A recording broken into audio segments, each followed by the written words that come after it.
சிறு துளி தான் பெருவெள்ளமாகும், சிறு விதை தான் பெரு விருட்சமாகும்னு வாங்க. நாம சேமிக்கக்கூடிய சின்ன சின்ன சேமிப்பு கூட ரொம்ப பெரிய அளவு பிரம்மாண்டமா வளர்ந்து நமக்கு உதவி செய்யும். நம்புவீங்களா? பணம் செய்ய பழகுன்ற நம்ம சேனல்ல இதை பத்தி தான் தொடர்ந்து பேசிட்டு இருக்கோம். பணம் செய்ய பழகணும்னு ஆசைப்படுறவங்க நம்ம சேனலை சப்ஸ்கிரைப் பண்ணிட்டு தொடர்ந்து வாங்க பணம் செய்ய பழகலாம். ரீசெண்டாக ட்ரெயினில் ட்ராவல் பண்ணிட்டு இருந்தோம். எங்கள் ஃபேமிலியோட ட்ராவல் பண்ணிட்டு இருக்கிறச்ச எங்களுக்கு தெரிஞ்ச ஒரு ஃபேமிலி ஃப்ரெண்டை நாங்கள் மீட் பண்ணோம். அவர்கிட்ட ரொம்ப நாள் கழிச்சு மீட் பண்ணுறதுனால அவர்கிட்ட நிறைய விஷயங்களை டிஸ்கஸ் பண்ணிட்டு இருந்தோம், பேசிட்டு இருந்தோம், எல்லாம் ஜாலியாக போயிட்டு இருந்தது. அப்போது அவர் பொண்ணுக்கு 25 வயசு ஆயிடுச்சு.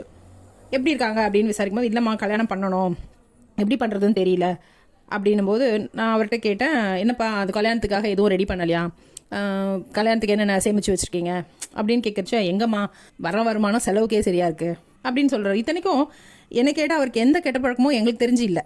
ஆஃபீஸ்க்கு போனால் கொஞ்சம் டீ மட்டும் தான் சாப்பிடுவோம் அப்படின்னு சொன்னார். எத்தனை டீ சாப்பிடுவீங்கன்னு நாங்கள் கேட்டோம். ஒரு நாளைக்கு ஒரு 3-4 டீ சாப்பிடுவேன் அப்படின்னு சொன்னார். அப்புறம் அப்படியே பேசிட்டு திரும்ப தொடர்ந்து பேசிகிட்டே இருந்தோம். அதுக்கப்புறம் அவரோட ஸ்டேஷன் வந்தது. அவர் ஓகே எங்களுக்கு பை சொல்லிட்டு அவர் கிளம்பினார். தென் வீட்டுக்கு நாங்கள் வந்து அவரோட ஃபேமிலி, ஏன்னா அவரோட ஃபேமிலி ரொம்ப நாள் எங்களுக்கு தெரியுன்றதுனால அவரோட ஃபேமிலியை பற்றி டிஸ்கஸ் பண்ணிட்டு இருந்தோம். அப்போது எனக்கு ஒரு இது தோணுச்சு. அப்போ அவர்கிட்ட எதுவும் எங்களால் பேச முடியல. நான் வீட்டுக்கு வந்து டிஸ்கஸ் பண்ணும்போது சும்மா ஒரு நாளைக்கு 4-5 டீ அப்படின்றாரு. அந்த 4-5 டீனா ஒரு மேக்ஸிமம் ஒரு 40 to 50 ருபீஸ். அதை சேமிச்சாலே எவ்வளோ சேமிக்க முடியும்னு சொல்லிட்டு சின்னதாக ஒரு கால்குலேட் பண்ணி பார்த்தோம். அப்போது அந்த கால்குலேஷனை போட்டு பார்க்கும்போது 25 வருஷத்துக்கு அவர் எதனா சேர்த்துருந்தா எப்படி இருக்கும்னு பார்த்தா பிரம்மாண்டமாக இருந்தது. நம்மளோட அந்த கால்குலேஷன்லேயே தெரியுது அவர் எவ்வளோ சேர்த்துருக்கலாம். ஜஸ்ட் ஒரு 40 to 50 ருபீஸ் சேர்த்துருந்தா எவ்வளோ சேர்த்துருக்கலாம் அப்படின்னு. அப்புறம் நான் வீட்டில் வந்து கணக்கு போட்டு பார்த்தோன்னு சொன்னோம் இல்லையா. ஸோ அப்போ ஜஸ்ட் ஒரு 50 ருபீஸ் அப்படின்னு அவர் டெய்லி சேவ் பண்ணியிருந்தா. தட் இஸ் 25 இயர்ஸ்க்கு முன்னாடி. அவரோட பொண்ணுக்கு இப்போ 25 வயசு. ஸோ 25 வருஷத்துக்கு முன்னாடியிலேருந்து அவர் டெய்லி ஒரு 50 ருபீஸ், அப்போவும் அது வந்து ஒரு பெரிய காஸ்ட் கிடையாது 50 ருபீஸ்ன்றது, அதை சேர்த்து வச்சுருந்தா எப்படி இருந்திருக்கும் அப்படின்னு பார்த்தோம். ஸோ பெர் டே வந்து 50 ருபீஸ்ன்னு வச்சுக்கோங்க. அப்போ 1 மந்த்துக்கு 1500 ருபீஸ். அதே ஒரு 1 இயருக்கு அப்படின்னு பார்த்தீங்கன்னா 18,000 ருபீஸ். ஸோ அவங்க குழந்தை பிறந்த வருஷம் வந்து 1998. ஸோ அந்த வருஷத்தில் ஒரு கிராமோட ரேட்டு இவர் வந்து ஜென்ரலாக சேர்த்துருந்தா 18,000 எவ்ரி இயர் அப்படியே சேர்த்துருந்தா 25 வருஷத்துக்குன்னு பார்த்தா ஒரு 4,50,000 வருது. அதுவே அவர் கைக்கு இப்போ பெரிய அமௌண்ட் தான், 4,50,000. அதே ஒரு கோல்டில் இன்வெஸ்ட் பண்ணியிருக்கான்னு வச்சுக்கோங்களேன், அவர் எவ்வளோ ஏர்ன் பண்ணியிருப்பாருன்னு பாருங்க. இப்போது 1998 அவரோட குழந்தை பிறந்த ஃபர்ஸ்ட் இயர்லேயே ஒரு 18,000 ருபீஸ் சேவ் பண்ணியிருக்கலாம். அந்த சேவிங்ஸை நீங்கள் அப்படியே கோல்டில் இன்வெஸ்ட் பண்ணியிருந்தா அன்றைக்கி பெர் கிராம் வந்து 400. அன்னைக்கு வந்து அவர் மொத்தமாக இன்வெஸ்ட் பண்ணிடுறோம் 44 கிராம் வாங்கியிருக்கலாம்.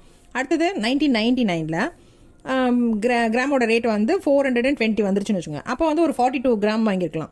2000 பர் கிராம் ரேட் வந்து 440 ருபீஸ். அப்போ இவர் எத்தனை வாங்கியிருக்கலாம்? ஒரு 40 கிராம் வாங்கியிருக்கலாம். Next 2001 430 gram 430 per gram. அப்போ ஒரு 41 கிராம் டு 42 கிராம் வாங்கியிருக்கலாம். ஸோ இப்படியே பார்த்துட்டே வந்துட்டு ஒரு 2022 இந்த பொண்ணுக்கு வந்து இப்போ வயசு 25. 2022 அதே 18,000 அவர் கிராமில் இன்வெஸ்ட் பண்ணார்னா இப்போது 3 கிராம் வாங்கியிருக்கலாம். ஏன்னா பெர் கிராம் ரேட் வந்து 5,267 இன்ன ரேட் வரைக்கும் பார்த்தீங்களா ஒரு 3 to 4 கிராம் வாங்கலாம். ஸோ இப்படியே அவர் சேர்த்து வச்சிருந்தா 25 இயர்ஸில் கண்டிப்பாக அவர் ஒரு 420 கிராம் இல்லை ஒரு 430 கிராம் சேர்த்துருக்கலாம். மேக்ஸிமம் இதுதான்.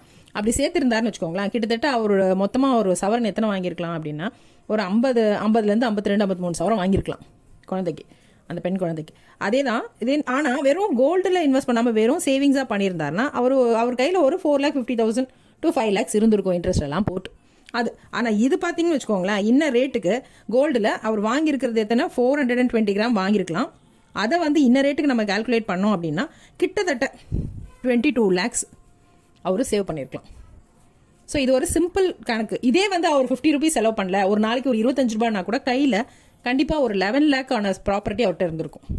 ஸோ அதை வச்சு அவர் பொண்ணு கல்யாணத்தை அழகாக பண்ணியிருக்கலாம். இது எதுனா சிம்பிளாக போட்டதுக்கு எதுக்குன்னா, ஒரு கேர்ள் பேபி அப்படின்னா அது குழந்தை பிறந்ததுலேருந்தே ஒரு கோல்டில் இன்வெஸ்ட் பண்ணால் எந்த அளவுக்கு ஒரு பெரிய வளர்ச்சி இருக்குன்னு பார்க்கறதுக்காக போட்டது. சிம்பிளாக ஒரு 20 ருபீஸ் 30 ருபீஸ் சேவ் பண்ணாவே நம்ம இப்போதைக்கு ரேட்டுக்கு லேக்ஸில் கையில் வச்சிருக்கலாம். ஏன்னா கோல்டோடைய இன்வெஸ்ட்மெண்ட் வந்து அந்தளவுக்கு ரொம்ப நல்லாவே க்ரோத் ஆகிட்டுருக்கு.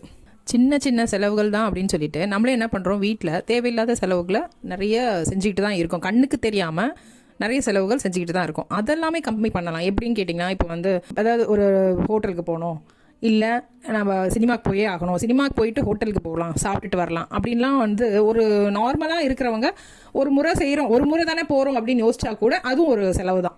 அது அன்வான்ட் செலவு தான். ஏன்னா இப்போ நம்ம வந்து கஷ்டப்படுறோம். ஸோ நம்ம என்ஜாய்மெண்ட்டுக்காக நிறைய இடங்கள் இருக்குது, பார்க்கு, பீச்சு அப்படின்னு இருக்குது, கோவில், இதெல்லாம் கூட என்ஜாய் பண்ணுற இடம் தான், அங்கெல்லாம் போகலாம்.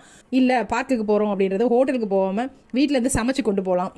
ஸோ அந்த நண்பர் வந்து ஒரு பொண்ணு பிறந்ததுலேருந்து ஸோ ஒரு நாளைக்கு 50 ரூபான்றது அவர் சேவ் பண்ணியிருந்தாருன்னு வச்சுக்கோங்களேன். ஸோ அவர் இந்த 25 வருஷம் கழித்து அவர் வந்து கஷ்டப்பட தேவையே இல்லை, அந்த பொண்ணுக்கு அழகாக கல்யாணம் பண்ணலாம். ஸோ அந்தளவுக்கு ரிட்டன் அவர் எடுத்துருக்கலாம். அந்த 50 ருபீஸை வந்து டெய்லி சேவ் பண்ணோன்ற மைண்ட் அவருக்கு வந்திருந்ததுன்னா எந்த செலவை, வீட்டில் இருக்கிற எந்த செலவையாவது சமாளித்து அவர் சேமிச்சிருக்கலாம். ஸோ சேமிச்சிருந்தால் கண்டிப்பாக அவர் வந்து கிட்டத்தட்ட ஒரு 50 சவரன் அவர் சேர்த்துருக்கலாம் பொண்ணுக்கு. இப்படி தான் நம்மளும் கண்ணுக்கு தெரியாமல் டெய்லி நம்ம சந்தோஷமாக இருக்கணும்னு ஹோட்டலு, மாலு, தேட்டருன்னு நிறைய செலவு பண்ணிகிட்ருக்கோம். ஸோ அந்த செலவுகளெல்லாம் அவாய்ட் பண்ணாவே நம்ம ஓரளவுக்கு சேமிக்க முடியும். இப்போல்லாம் பல பேர் வந்து வீட்டில் சமைக்கிறதே இல்லை. மேக்ஸிமம் என்ன பண்ணுறாங்க, ஆன்லைனில் ஆர்டர் பண்ணி வாங்கி சாப்பிட்றாங்க. அது எந்த அளவுக்கு பாதிப்பு, ஒரு ஹெல்த் வைஸ் பாதிப்புன்னு இருந்தாலும் ஃபினான்ஷியலாக எவ்வளோ ப்ராப்ளம் இருக்குது தெரியுங்களா? அது வந்து நம்ம ஆர்டர் பண்ணிவிட்டு அதை வாங்கி சாப்பிட்றது ரெகுலர் பழக்கமாகவே ஆகிப்போகுது. அதெல்லாம் கட் பண்ணாவே நிறைய சேமிக்கலாம். நம்மளுடைய ஃபினான்ஷியல் இம்ப்ரூவ்மெண்ட் நல்லாயிருக்கும், நம்மளோட ஃபேமிலியும் நல்லா வெல்த்தியாக இருக்கும். ஸோ இது மாதிரி சின்ன சின்ன செலவுகளெல்லாம் குறைக்க ட்ரை பண்ணுங்கள், மேக்ஸிமம் சேமிக்க பழகுங்க. இந்த மாதிரி சின்ன சின்ன டிப்ஸு தான் கொடுத்துக்கிட்டு இருக்கோம். அதாவது சேமிக்கிறதுக்கு எந்தெந்த வழிகள்லாம் இருக்குன்றதை சொல்லிகிட்டு இருக்கோம். தொடர்ந்து வாங்க, பணம் செய்ய பழகலாம். நம்ம சேனல் உங்களுக்கு பிடிச்சிருக்குன்னா லைக் பண்ணுங்கள், ஷேர் பண்ணுங்கள், சப்ஸ்கிரைப் பண்ணிவிட்டு தொடர்ந்து வாங்க, பணம் செய்ய பழகலாம். தேங்க்யூ ஃபார் வாட்சிங்.